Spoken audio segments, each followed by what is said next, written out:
Hello everyone, my name is Sandeep Khatri and I welcome you to my session on legal update। आज के इस session में हम discuss करने वाले हैं एक पब्लिक इंटरेस्ट लिटिगेशन जो कि फाइल हुआ सुप्रीम कोर्ट में।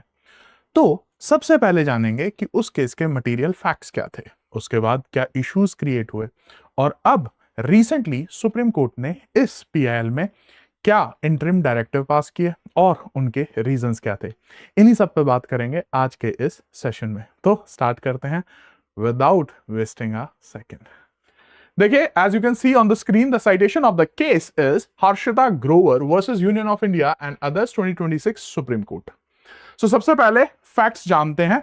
यहां पे जर्नलिस्ट हर्षिता ग्रोवर, इन्होंने ये पीआईएल फाइल की सुप्रीम कोर्ट में। किस वजह से, आइए देखते हैं।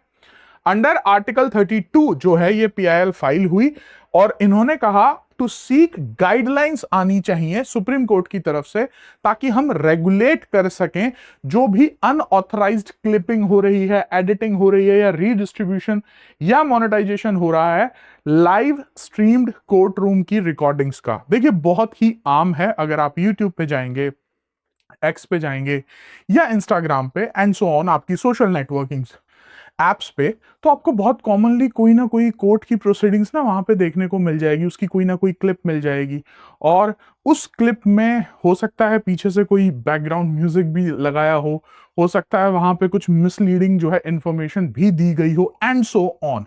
सबसे ज्यादा जो कॉमन है जिसमें हमें हीटेड आर्ग्यूमेंट्स देखने को मिलते हैं, क्योंकि मिर्च मसाला तो सभी को पसंद है ना, ठीक है, जिसमें या तो एडवोकेट साहब गुस्सा हो रहे होते हैं या जज साहब गुस्सा हो रहे होते हैं। अब वो उन्होंने क्यों वो स्टेटमेंट कही, उससे पहले क्या बात चल रही थी एंड सो ऑन, उससे किसी को कोई लेना देना नहीं है। लेकिन वो जो क्लिप्स में चीजें चल रही हैं जो कि इन शॉर्ट हमारी पब्लिक को जो है मिसलीड कर रही हैं about the whole judicial system, that is a issue. और उसी इशू को जो है यहां पर रेज किया गया इस पीआईएल में। आगे बढ़ते हैं। Misuse and monetization. These shorts extracts often containing tentative oral observation or heated exchanges. ये देखिए, सबसे ज्यादा जो कॉमन है वो यही है। Were uploaded to platforms like YouTube, X, Instagram with sensational clickbait captions. ठीक है, जिनको पढ़ के आपको कंट्रोल नहीं होता है और आप फटाफट से उस वीडियो पे क्लिक कर देते हैं, अरे अरे ये तो देखना ही है, जज साहब ने कैसे लताड़ा वकील साहब को, या वकील साहब ने कैसे कैसे कमेंट्स यूज कर दिए जज साहब के अगेंस्ट एंड सो ऑन। ठीक है, misleading commentary and commercial ads to generate revenue and engagement. अब इससे रिजल्ट क्या हो रहा है, कंक्लूजन क्या निकल रहा है, इससे कंक्लूजन हो रहा है ऑनलाइन ट्रोलिंग, ठीक है जी, कैरेक्टर असैसिनेशन और एंड हैरेसमेंट। और यहां पे कैरेक्टर असैसिनेशन सिर्फ जजेस का नहीं हो रहा है, इवन एडवोकेट्स का भी हो रहा है और कुछ केसेस में तो लिटिगेंट्स का भी हो रहा है। ठीक है, creating a hostile environment and distorting public perception of judicial proceeding. देखिए, ये जो मैंने आपको सारे फैक्ट्स बताए हैं ना, थोड़ा सा पीछे भी चलते हैं। 2018 में क्या हुआ था, एक और लैंडमार्क जजमेंट आई थी सुप्रीम कोर्ट की and that was Swapnil Tripathi versus union of India. इस जजमेंट में सुप्रीम कोर्ट ने एक बिग स्टेप लिया था, क्या, for to promote open justice and public transparency, जिसमें लाइव स्ट्रीमिंग जो कोर्ट की प्रोसीडिंग्स थी उनको कर दिया गया था। देखिए, जब भी हम लॉ पढ़ते हैं as a student of law, हम पढ़ते हैं that is open court system, which means कि कोई भी, चाहे वो एक एडवोकेट हो जिसका उस केस से लेना देना ना हो या कोई आम जनता हो, वो जाकर जो है कोर्ट प्रोसीडिंग्स देख सकती है। यही सिस्टम है, यही मतलब है ओपन कोर्ट्स का। लेकिन क्योंकि कोर्ट में फिजिकल जो आपका इंफ्रास्ट्रक्चर है दैट इज लिमिटेड, तो इसी वजह से अब हर कोई तो कोर्ट में जाके नहीं बैठ सकता है। लेकिन जब आप लाइव स्ट्रीमिंग कर देते हैं तो जितने मर्जी चाहे लोग जो हैं उसे देख सकते हैं।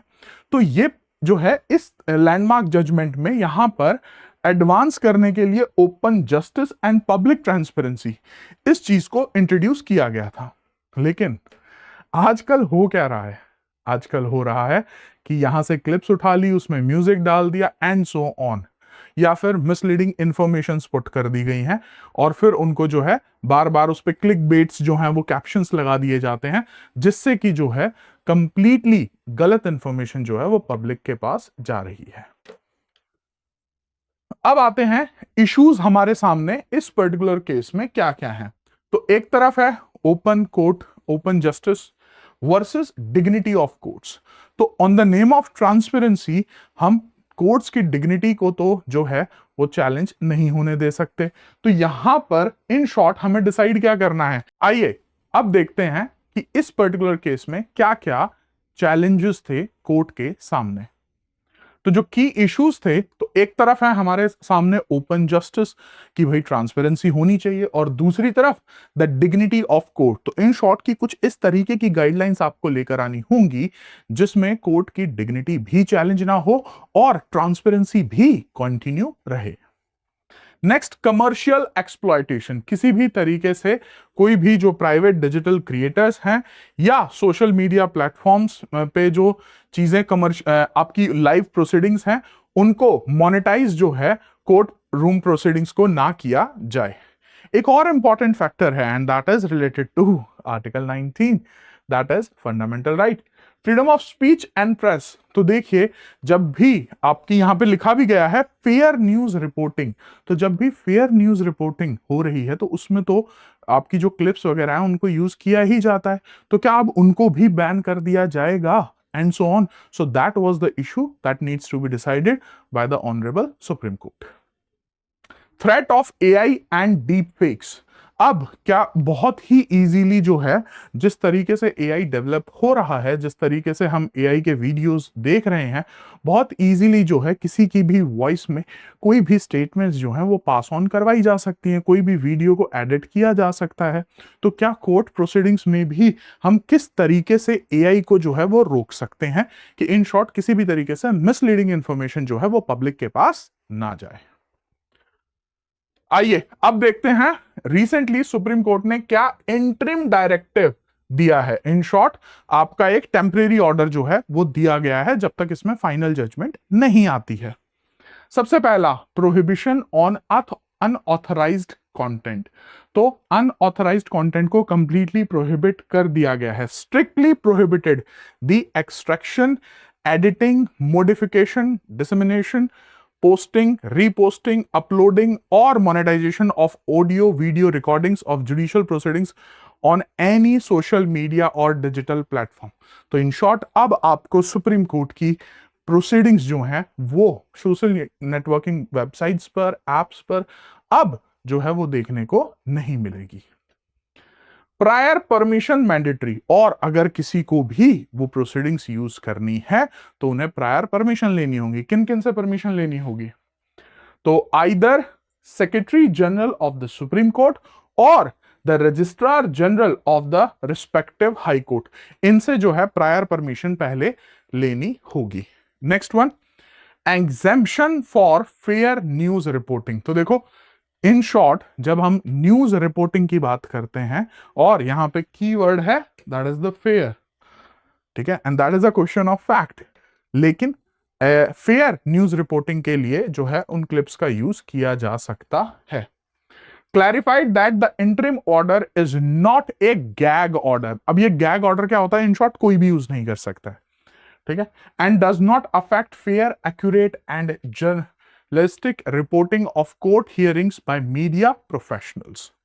नेक्स्ट, यहां पे नोटिस भी दिया गया है to all the stakeholders. कौन कौन है स्टेक होल्डर्स?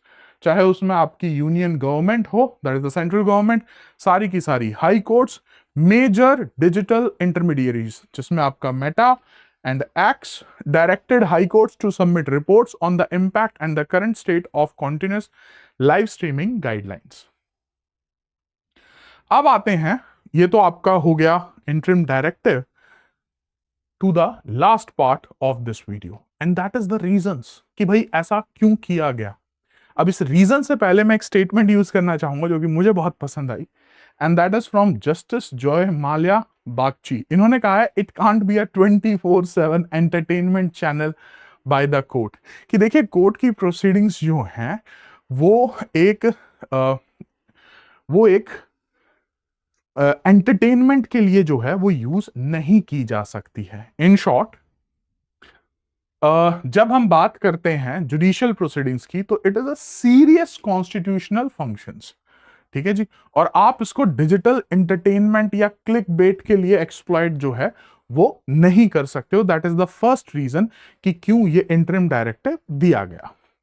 सेकेंड वन, जजेस जो हैं वो यूजुअली कोई भी ना कोई टेंटेटिव या हाइपोथेटिकल रिमार्क जो है ड्यूरिंग द प्रोसीडिंग्स पास करते हैं, लेकिन जब उनको एडिट करके सिर्फ एक क्लिप निकाल के उनको डाला जाता है सोशल नेटवर्किंग वेबसाइट्स पे, तो उनका पूरा का पूरा कॉन्टेक्स्ट ही जो है वो मिसलीड कर दिया जाता है, जो कि कंप्लीटली डिफरेंट होता है फ्रॉम द फाइनल जजमेंट्स।